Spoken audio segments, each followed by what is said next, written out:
You're listening to Pitch Talks, bringing you the game. Welcome to the Pitch Talks podcast with Sam and myself, Mitch. This podcast is a sports podcast like no other, as we aim to provide you with the answers to help you kickstart your career in sport. Each episode, we speak to a different guest who works in sport and shares us their compelling stories and career advice for you. Today, we are joined by Jessica Ben, an FA registered agent, and we'll be learning all about her journey so far, studying at UCFB and her goals for the future. So without further ado, Jess, welcome to Pitch Talks. Thanks for coming on our podcast. How are you? No, my pleasure. Thank you for having me. I'm very well, thank you. So Jess, let's start from the beginning. When was it that you first realised that working in sport is what you wanted to do? Are you quite sporty yourself, or were you grown up in and around sport? Do you know what? It's a strange one. I've always loved sport, I've always watched sport, and I've always grown up around sport. But as for me being sporty, I've never kicked a ball in my life. I've got no coordination, and I'm probably the least sporty person that you could meet. But I guess really it comes from obviously my family, massive on football. I've had a season ticket at City for as long as I can remember. And I've always grown up around that really. I was always sort of the girl at school that was like talking to the boys about the football, like the scores at the weekend. And yeah, I've always grown up around football. But it's never, up until recently, to be honest, it's always something that I wanted to do, and I thought maybe it's something for the future. But the way that obviously things have happened and the past year's been crazy really, and my wildest dreams, to be honest, have kind of become a reality. Going from them to school and keeping it in theme with education, we know that you're currently studying sports business at law at UCFB. So for those who don't currently know what that is, UCFB stands for University Campus of Football Business. And it was initially created around the idea of training and teaching ambitious and talented individuals with the knowledge of how to fulfil such roles within sport. And it initially opened at Burnley's training ground, Turf Moor, happy place. But now I believe it's at Wembley, and that's where is that where you are, or are you at the Etihad? Etihad, yeah. So I'm in Manchester. I'm from and live in Manchester, and yeah, that's where I am. So yeah, it's great. Really love it. It's not really what I mean, the route that I've been through to get there has not been the easiest, most simplest path, I suppose. It was always something I always knew about UCFB, and it was always something that I very much wanted to do. The course that I do now wasn't originally available in Manchester, and it was just kind of the move to London and things like that at the time wasn't feasible for me with my family and things, everything being here. But yeah, that became available. So I left sixth form now nearly 3 years ago, and I came out, I kind of had a few ideas. I always knew kind of the things that I was good at and things like that. But I had a year out and thought, right, I'm going to take some time out and decide sort of the things that I really do want to do. My year out then turned into, I actually went to Liverpool John Moores, and I went and studied law there.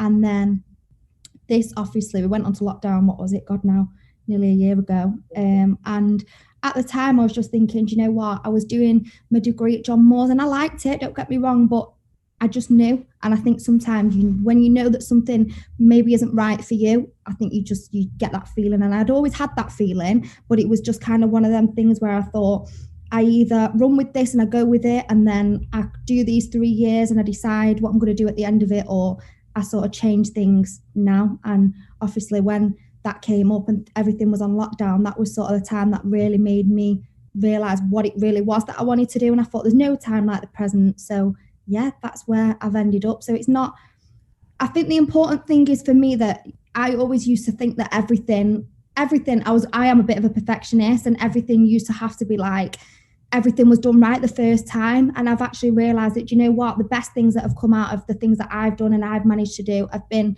not the first time, not the second time. This is like the third shot for me. But I think sometimes it sort of takes, when you're 18, I certainly am not the same person as I was back then, not even the same person I was this time last year. And I think the big message for me of people doing things and going to UCFB and things like that are thinking about it, but maybe thinking, I don't know if to stay what I'm doing now. Like, I'm a massive advocate of just going for it. And I just think it's never too late for somebody to decide that they want to do something. I mean, I'm lucky that I am still young and I've still got a lot of time. But I mean, I know people that have changed their mind and on that course that are 40, but I just think, you know what, it's never too late to do something that you're really passionate about. Absolutely, and what you've just said resonates very well with myself as well. I exactly coming out of school, went to uni straight away, and thought, right, well, this is the path, this is it, and then it didn't quite work out, and it was like, oh no, it's the end of the world. When actually, no, you know, you think however many years down the line, it actually looking back, they were the best things. The fact that it didn't work out was actually a really 100%. Good thing. I know it probably sounds daft thing to say, but like, everybody, obviously, the things going on with the lockdown, things like that is absolutely awful. And I obviously, don't get me wrong, I feel for absolutely everybody and the people that are losing their jobs and things like that. But for me, I can only speak for myself personally. And for me, that the world coming to a bit of a stop was kind of the thing that I feel like I needed to be able to do something, because if lockdown wouldn't have happened and my uni and things like that wouldn't have come to a bit of a stop, then I don't think I'd be sat here now, and I don't think I'd be doing the things I am doing now, because it kind of took for that to break down a little bit for me to think, you know what, like, and you've got that feeling in your gut deep down it's not right for you, but sometimes it is easier to just carry on. But it has been difficult, don't get me wrong, and it takes something big to wake up one day and think I am going to change it, but it's the best thing that I personally have definitely ever done. I just wanted to sort of touch on the whole UCFB course at the Etihad. Was that a big factor in going there, being a massive City fan? Don't get me wrong, it is nice going there and being able to obviously do something that you love in a place that obviously does mean a lot to you, but it's just a blessing for me more than anything that it came up there. And I do kind of believe that was, as much as it's cringe and people say, oh, everything happens for a reason, but I think that course was put there, and that was the biggest thing for me. When I saw that come up, I was like, God, if you don't do this, you're going to regret it for the rest of your life. And the fact that obviously that came up there, I'm very, very grateful for, because maybe if it was in London, if it was somewhere else, and I would have thought I've got these things that are keeping me at home and things like that, but thank God that it has gone there, because that's been massive for me, and it's great. I really, really do love it there, and I can't say enough good things about it. I'm not being paid to say that or anything. I just do really like it. Working on commission, we've got someone who works for the UCFB. I see. So on top of the education, you are also a trainee football agent at the ACA football agent. So could you tell us a little bit more about what you're doing there, what a day-to-day looks like, and what sort of skills you're learning for the future? Yeah, of course. So I came through last year. I decided to go on the ASA, do sort of like trainee. The best way I can probably describe it is like a bit of a trainee football agent's course. And that came up, one of my friends I was out with one day, very random story, but he got on. We were talking about it and I was saying sort of things. I'd just got my offer to study at UCFB, and I was just saying how I just wanted to do something. I wanted to do something different, wanted to do something I was passionate about. And he got an email up on his phone and he knew somebody that worked there. And it was about going on this course. And he was like, do you know what? Why don't you do it? Why don't you give it a try? Everything's on lockdown. You've got nothing else to do. Give it a shot. What's the worst that can happen? And I thought, do you know what? Yeah. So then I ended up going there, and I came through the level 1 and level 2 there, which is kind of like guidance from the two guys that are on it, that are, one of them is an agent, sort of giving you their stories, I suppose, and their backgrounds, how they've come through it, and kind of telling you the basics really. And then I got accepted onto the level 3 there, which is kind of like a more intense course. So it's actually you sort of going out and becoming an agent yourself, and you've got them there. And then that was last September, and then obviously I became a registered agent. So in terms of what I do every day is different, to be honest. Like, being an agent is not a 9 to 5 Monday to Friday job. It is all day, every day. Some days can be busier than others, but no 2 days for me look the same at all. So I'm learning things massively. I'd been on these courses and things like that and thrown myself into everything during the lockdown I could possibly find, scouting and things like that. But I do think at the same time, as much as you can learn things, it is something, there's so many agents out there, and you just have to go and grasp things and do things for yourself, build your network and things like that, because as much as people can teach you things, you've got to make a go of it yourself, and you've got to be brave, and you've got to really put yourself out there. So that is really what I've tried to do, and I think that's worked out. So far it's working out well, but yeah, that's something for the future for me as well. Just carry on putting myself out there and my work and what I'm doing, and yeah, hopefully things will continue to go up in the right direction. This is Pitch Talks.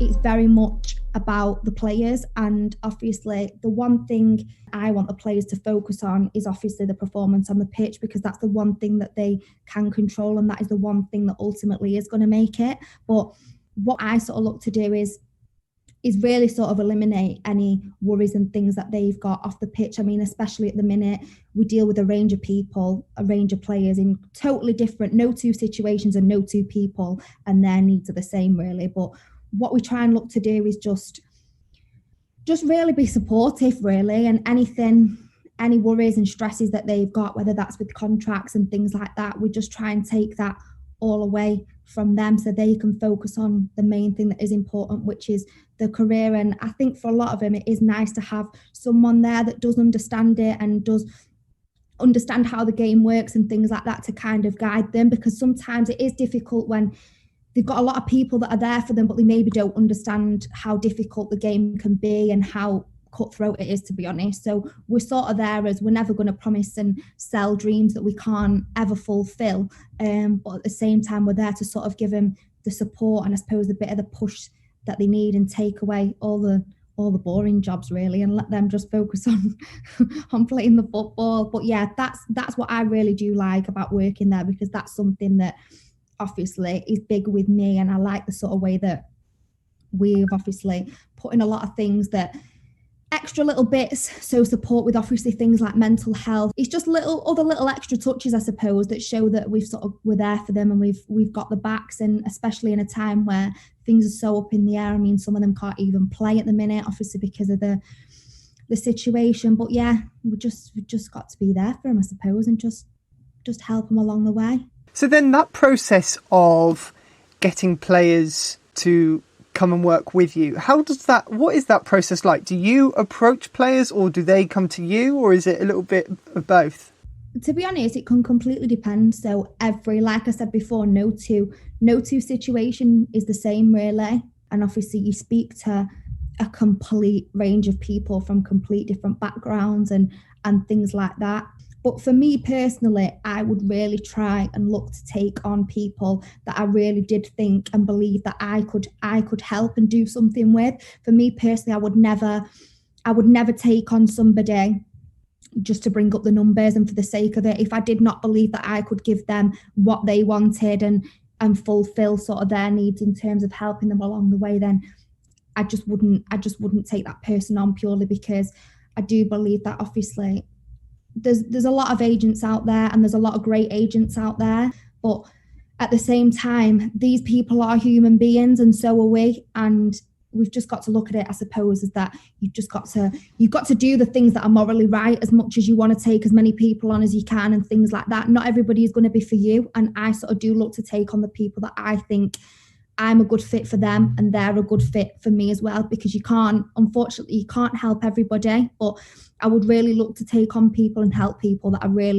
really believed had the same sort of things for the future as I did, and someone that I really did think that I could benefit really. You're listening to Pitch Talks, bringing you the game. We've covered in great detail about how you got into sport then, what created that initial passion for you, and what your typical day looks like from studying at UCFB and now working as the registered agent. But one thing I'd like to cover is what really made you want to become a football agent, and what do you see your role developing into towards the future? Yeah, no, that's a great question. What I suppose made me want to become an agent was I've always been quite business minded. My dad has always sort of been around business, and that's always something that I've been around growing up and things like that. And really, I did business at school, things like that. But I always sort of I always used to obviously go to the games, watch the games and things like that. And I always used to it sounds daft probably, but I always used to look at the pitch and look at the stadium and what was going on around. And I thought, I want to be a part of that. Like, I want to get into it, but I don't know how. I've never played a game of football in my life. I've got no intention of ever playing a game of football in my life, to be honest. I just thought, I just want to get in on the action. And for a long time, I didn't really know how, to be honest. I thought, I don't know how I'm going to get into this. A lot of people that go into the agency and things like that, they know somebody, they've got a contact, they know somebody that's played in the league, the Premier League, whatever league it is in the world and things like that. And I was just like, how is like me, just a normal girl from nothing, going to do that? But obviously I did my research and things like that. And obviously when I looked to go to UCFB, I'd already done a bit of law, and that was something that I was quite good at and I enjoyed. And obviously I went to UCFB and obviously I was researching and stuff like that. And obviously when I got there, I saw the different career paths that were available in the things, I suppose the skill set that I had and the things that suited. And one of those things obviously was becoming an agent. I still at that point, to be honest, thought, how on earth am I going to do that? But as soon as I went on the courses and I threw myself into things, I sort of started thinking, do you know what, like, I think I can do this and I think I'm quite good at it. And I've been very lucky, I suppose, in the fact that I have had people come along and I suppose believed in me and what I could do. And that's ended up being, I'm now a registered agent. So yeah. I just had a quick question. Obviously agents quite often get an incredibly bad rep from in the press and everything. Yet actually hearing you speak and you know, knowing more about football and the sort of the ongoings, agents are so important to every player's career because they are sort of that person, as you said earlier, that take care of everything else that's going on off the field and allowing the players to concentrate on their own performances and just taking sort of that a load of stress off of them, probably is a better way to put it than most. Definitely. Have you had any of that sort of stereotype that you've had to sort of deal with when you've been getting into it, or has it actually been completely different from the other side of the curtain? Do you know what? I see a lot of them posts, obviously on LinkedIn, Instagram, in the news, even bigger than that. And I see things about agents, this agent's done this, the money grabbers, things like that. But I can only speak obviously for myself, and you know what, those people do exist and those people are out there. That is real life. But on behalf, I suppose, of the agents that I know and that I've had dealings with and I've been lucky enough to meet, I have met some great people that are in the game for the right reasons, because they do genuinely want to help people, and like myself, I suppose they've got a genuine passion for the game. And I think with me, I suppose the biggest stereotype that I thought I was going to face coming into this, there's not a great deal of women, especially young women with no real background in football, that come into this business. And I did come into this with a bit of thinking, do you know what, you're going to get some people putting you into that box of like, what is she going to know about football? But I think the best thing that I've learned and the best thing that you can do is that you can prove people wrong with action.